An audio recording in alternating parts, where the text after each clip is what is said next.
भगवान श्री राम युगों युगों की कथा। त्रेता युग, जब अधर्म का अंधकार फैल रहा था, जब राक्षसों का आतंक मानवता को निगल रहा था, तब धरती ने पुकारा और विष्णु भगवान ने जन्म लिया राम के रूप में, अयोध्या की धरती पर, जहां आज भी हर कण जय श्री राम गूंजता है।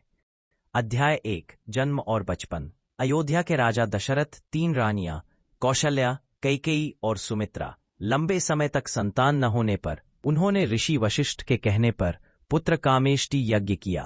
यज्ञ के बाद उन्हें 4 पुत्र प्राप्त हुए, कौशल्या से राम, कैकेयी से भरत और सुमित्रा से लक्ष्मण और शत्रुघ्न।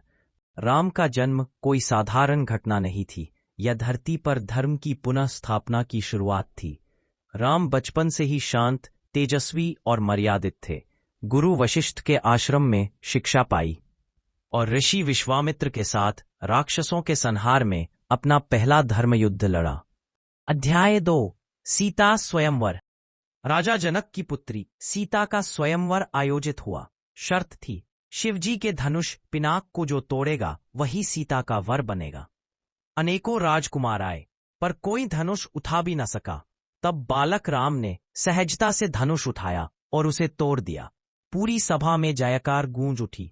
यह विवाह केवल 2 आत्माओं का नहीं, 2 आदर्शों का मिलन था, राम की मर्यादा और सीता की भक्ति का। अध्याय 3, वनवास का आरंभ।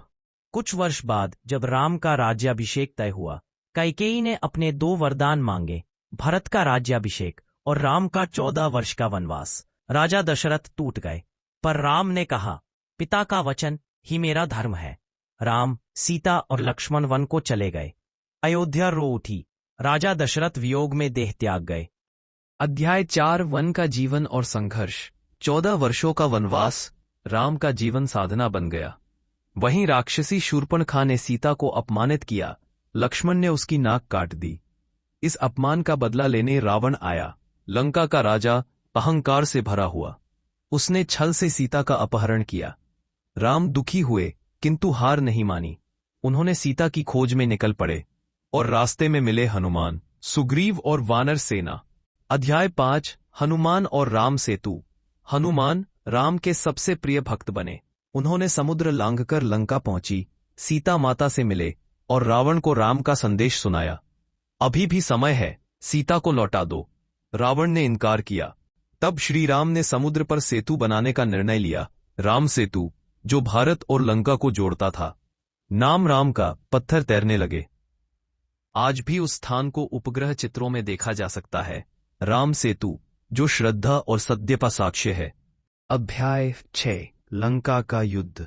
लंका में भीषण युद्ध हुआ। एक ओर धर्म, दूसरी ओर अधर्म।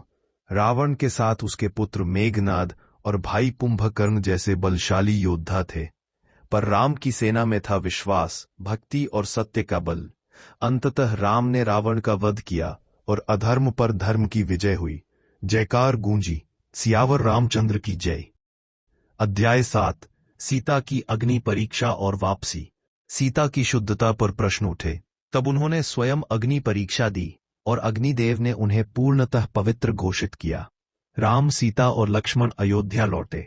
भरत ने 14 वर्ष तक सिंहासन पर राम की खड़ाऊ रखी थी। राम के लौटते ही राम राज्य की स्थापना हुई। अध्याय 8, राम राज्य। जहां सब समान थे, कोई दुखी नहीं था।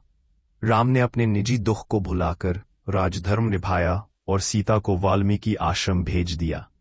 वहीं लव और कुश का जन्म हुआ, जिन्होंने आगे चलकर अपने पिता की कथा रामायण सुनाई।